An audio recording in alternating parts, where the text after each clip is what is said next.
네, 반갑습니다. 네, 오늘은 외국인하고 기관들의 수급 이런 주식시장이 있어가지고 수급 분석에 대해서는 굉장히 중요하거든요. 네, 그래서 이런 수급에 대해서 좀 얘기를 해보려고 합니다. 제가 지난 영상 거의 한 10개 넘게 찍었는데 그 중에서 수급에 대해서 제대로 말씀드린 영상이 없더라고요. 그래서 이번에는 좀 수급적인 측면에 대해서 좀 얘기를 해보려고 이렇게 영상을 촬영하게 되었습니다. 일단은 수급의 주체는 누가 있는지에 대해서 먼저 좀 알 필요가 있는 게, 일단 대표적으로 이런 수급의 주체는 외국인, 개인, 기관, 그 다음에 뭐 그 외에도 투신, 금융투자, 보험은행, 뭐 기타 금융, 연기금, 뭐 사모펀드 등등 되게 많은 수급의 주체들이 있습니다. 근데 요 중에서 일단은 이 시장에서 가장 주도적인 역할을 하는 주체들은 바로 세 주체: 외국인, 개인, 기관입니다. 예, 이 세 개의 주체가 주식시장에서 주를 이루게 되고, 그리고 나머지는 이제 뭐 거래량 이런 것들 되게 적긴 하지만 그 중에서 좀 눈여겨봐야 되는 주체들은 금융투자하고 그다음 연기금이 있습니다. 금융투자는 말 그대로 이제 증권사 해서 이렇게 말 그대로 금융투자 하시는 그런 이제 업종에 종사하시는 분들, 네, 그런 분들이 좀 이제 많고요. 연기금은 이제 연금 해가지고 국민연금 이렇게 관리하시는 분들 있죠. 네, 그쪽 주체고요. 네, 그래서 이런 주체들이 있는데 이 중에서 외국인 개인 기관에 대해서 좀 더 얘기를 해볼게요. 일단은 우리 시장은 일단은 외국인이 보유 비중도 그렇고, 일단 외국인과 기관의 힘이 굉장히 세다라는 거, 일단은 주식을 조금 하신 분들이라면 당연히 아실 거예요. 네, 딱 보면은 외국인하고 기관 사는 날에는 증시 올라가고, 근데 개인만 살 때는 떨어져요. 그래서 여러분들 중에서는 당연히 이런 의문을 품으시는 분들도 많이 계실 거예요. 아니, 왜 개인이 사면 안 좋은 건가? 개인이 사면은 개인이 올라갈 수도 있지 않나? 라는 생각을 하실 수도 있어요. 근데 맞습니다. 개인도 그만큼 이제 개인이 산다고 해서 무조건 나쁜 게 아니에요.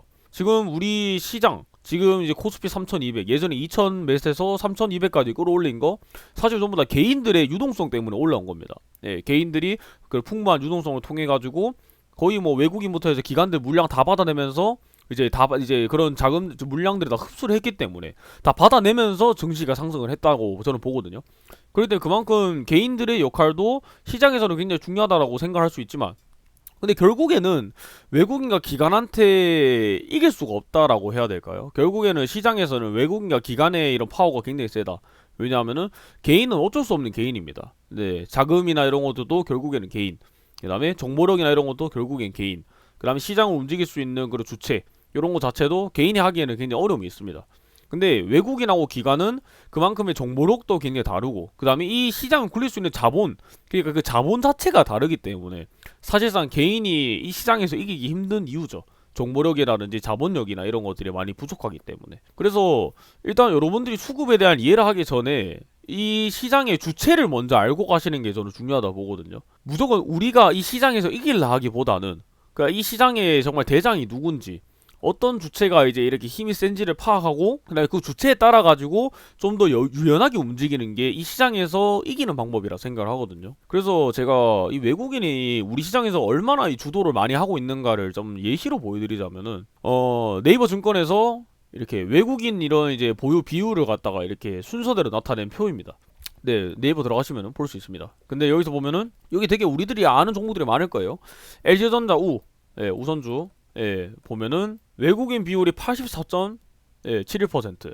우리 지금 주식시장에 상장돼 있는 상장 주식주는 한정이 돼 있어요. 예, 여러분도 아시겠지만 이렇게 상장된 주식주가 이렇게 어느 정도 한정이 되어 있는데, 근데 한정된 주식 중에서 외국인 보유 비율이 84%라는 거예요. 예, 그냥 거의 그냥 외국인 거라 봐야 돼요. 그냥 이 정도는. 그렇죠. 그거 말고도 우리가 잘 아는 뭐 삼성전자 우선주, 그다음에 뭐 하나금융지주부터 해서 LG화학 우선주, KB금융, 그다음 뭐 여기 위에 밑에 보면 현대차도 있고 포스코도 있고 삼성전자 이렇게 있고 NC소프트, LG생활건강, KT, 뭐 한솔케미칼 등등, 기아부터 해가지고 거의 외국인 보유 비중이 50% 넘는 종목들이 굉장히 많다라는 거. 그거 말고도 외국인 보유 비중이 굉장히 높은 종목들이 굉장히 많다라는 거예요. 네, 그런 부분이 있어가지고 지금 우리 시장에서 외국인이 이제 발을 들어넣는 거, 발이 되게 넓게 잡혀져 있구나라는 걸 일단 인식을 하고 있어야 돼요. 그래서 우리가 우리 시장 얼마 전에 보면은, 자, 우리 시장 얼마 전에 거의 8월 말이었죠. 8월 말에 외국인이 굉장히 많이 팔고 나가면서 주가가 굉장히 많이 이제 흔들린 적이 있었죠. 네, 지금은 이제 뭐 어느 정도 회복을 했다만, 근데 우리나라 주식시장은 외국인부터 해가지고 기관이 이런 수급을 어떻게 하느냐에 따라서 주가가 굉장히 변동이 많이 심합니다. 그래서 얼마 전까지만 해도 8월에만 해도 외국인이 거의 6조 순매도였어요. 네. 그러니까 그만큼 많이 팔았다는 거예요, 외국인이. 그런 부분이 있어가지고 외국인의 이런 수급을 갖다가 이제 잘 파악하는 것이 시장에서도 되게 유리하게 작용할 수 있다라는 걸 일단 먼저 말씀드리고 싶네요. 이 외국인과 기관의 수급을 파악을 해야지 주가가 움직이는 변동사항을 알 수가 있습니다. 그래서 한번 보면은, 자, 일단은 예시로 삼성전자를 들고 왔는데, 이렇게 보면은 이제 뭐 혼조세가 보이는 이런 것들은 사실 상관이 없어요. 근데 외국인하고 기관은 팔 때 팔아야 될 때 되게 주기적으로 파는 성향이 좀 있어요. 뭐 물론 이제 종목마다 당연히 성향이 다 다르겠지만, 근데 외국인과 기관을 보면은 한번 팔고 나갈 때 물량을 쫙 빼요. 네, 물량 쭉쭉 빼는 게 뭐냐? 이 삼성전자 볼게요. 8일 이제 이때 거의 8만 선이었는데, 이때 8만 선 깨질 때 한번 볼게요. 보면은 기관 외국인 팔았죠, 하락. 기관 외국인 팔았죠, 하락. 기관 외국인 팔았죠, 하락. 근데 여기서 외국인이 팔았는 양을 볼게요. 예. 물량 팔았는 게 장난이 아니죠. 네, 거의 뭐 그냥 뭐 몇만 주야 이거. 뭐 숫자가 엄청 많죠. 네, 보이는 것처럼 외국인이 이때가 엄청나게 팔고 나왔습니다. 근데 이 물량 다 팔아낸 건 개인이었어요, 결국. 개인이 다 받아내면서 결국에는 물량이 다 떠맡겨진 거죠, 개인한테. 그렇게 되니까 결국에는 주가 하락으로 이어지는 거죠. 두산 퓨얼사 한번 볼까요? 네, 이게 되게 설명하기 좋은 종목인데, 두산 필요세 보면은 이 종목은 외국인하고 기관의 비중이 되게 높은 종목이에요. 네, 개인들보다는. 개인들도 물론 많이 들고 있지만 기관이 많이 들고 있는 종목이에요. 네, 그러니까 지금 외국인이 많이 안 들고 있다는 종목이죠. 근데 만약 여기서 외국인이 들어와 준다라면, 네, 뭐죠? 외국인이 쭉 따라서 들어왔을 때 주가가 많이 상승했는 모습을 볼 수가 있어요.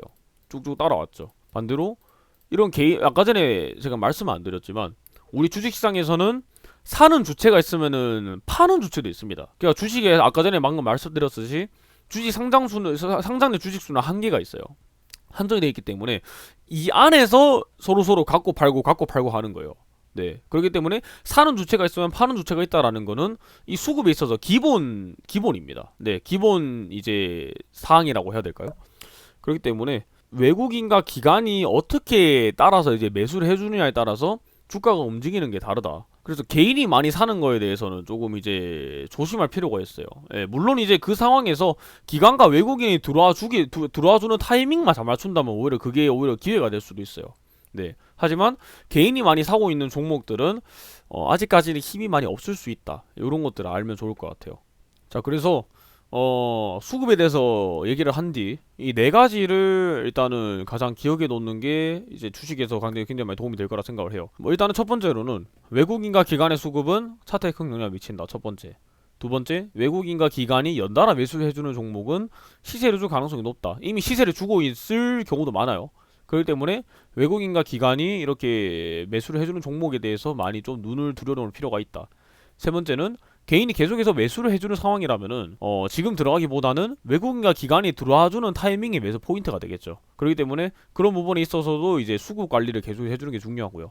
네 번째로는 외국인과 기관이 이렇게 연달아 매수를 이렇게 해주는 상황이어서 시세가 나와주더라도, 근데 결국에는 나중에 시세가 나온 뒤에 외국인과 기관이 이렇게 물량을 넘기고 빠져나갈 수도 있기 때문에 무작정 이렇게 이 외국인과 기관이 산다 해서 따라가는 것도 일단 조심을 해야 됩니다. 일단 요렇게 네 가지 정도가 일단은 주식할 때 굉장히 좋은 이런 정보일 것 같고, 그럼 제가 이제 그냥 뭐 실전으로 좀 들어가서 아무 종목이나 보고 이제 수급 관리를 한번 해볼게요. 예, 실전이 중요하기 때문에 어떤 걸 해볼까요? 포스코 한번 해볼게요. 네, 포스코 수급 한번 확인해 볼게요. 포스코 보면은 최근에 5일 동안 거의 연속 이제 상승을 했는데, 그 중에서 외국계 증권에서 매수를 많이 해줬네요. 그리고 외국인이 5일 연속으로 사준 이런 느낌이 있죠. 근데 5일 연속으로 매수를 해주고 개인이 물량을 다 받아낸 상황입니다.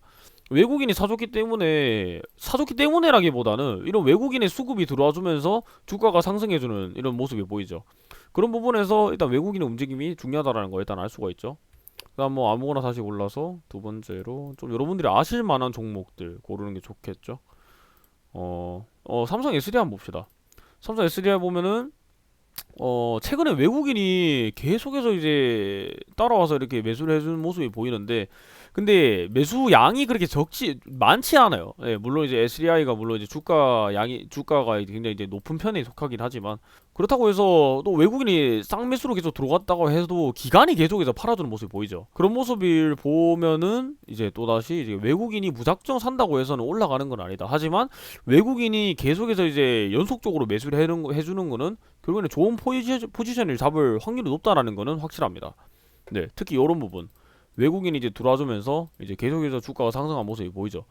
그래서 여기 지금 이 부분은 사실상 그 조정 부분이라고 생각해도 될 것 같아요. 조정이라든지 아니면은 그냥 업종에 대한 약간 요런 안 좋은 그런 이제 그런 악재라든지 이런 것들이 터져서 약간 이제 하락했는 케이스, 그런 것들로 볼 수 있겠는데, 일단은 보면은 이렇게 외국인이 들어와주는 포인트에서는 확실하게 주가가 상승하는 모습을 볼 수가 있습니다. 그러면은 또 다른 거, 현대차 한번 볼까요? 네, 현대차는 한번 볼만한 것 같은데, 외국인이 굉장히 많이 팔았네. 7월부터 해서 굉장히 많이 팔았는데, 보면은 외국인이 계속해서 팔고 나간 시점부터 주가가 계속해서 하락해주는 모습이죠. 계속 하락.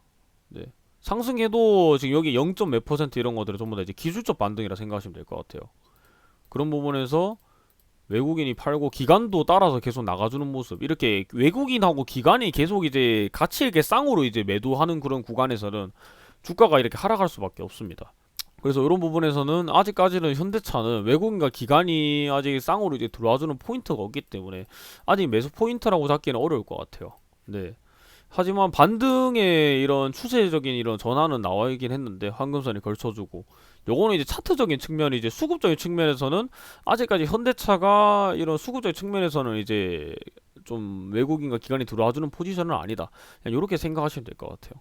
그래서 이렇게 차트하고 수급을 같이 보면은 지금 이 종목이 슬슬 갈 때가 됐구나라는 게 어느 정도 보이게 됩니다. 그렇기 때문에 이런 수급적인 측면을 굉장히 공부를 많이 해주시는 것도 좋을 것 같아요. 왜냐하면은 수급적인 측면은 이제 차트에도 물론 영향 끼칠 뿐만이 아니라 그 수급이 어떻게 보면 약간 좀 심리적인 그런 것들, 심리적인 측면과 아니면은 또 이제 뿐만 아니라 시장의 이런 상황과도 많이 연결이 돼 있는 경우가 많아요. 그래서 외국인이 지금 이제 뭐 이런 테마나 이런 이제 종목들이 좋더라도 지금 외국인이 되게 많이 좀 이제 나가려고 하는 추세다. 지금처럼 테이퍼링이라든지 금리 인상이라 이런 것들이 좀 악재가 이제 많이 섞여 있는 경우에 외국인이 많이 이제 자금을 빠져나가는 경우에는 이런 업황이 좀 좋긴 하더라도, 근데 결국에는 외국인이나 이런 기관의 수급이 안 들어오게 되면은 이 주가가 상승하기 어렵다라는 거죠. 그래서 그런 수급적인 측면도 하나의 이런 이제 분석 방법으로 이렇게 사용하시는 것이 굉장히 이제 유리하게 할 수가 있습니다. 그래서 요런 종목들 한 개만 더 볼까요, 종목들? 네, 지금 제가 들고 있는 종목 이제 대한항공 한번 볼게요. 대한항공이 최근에 많이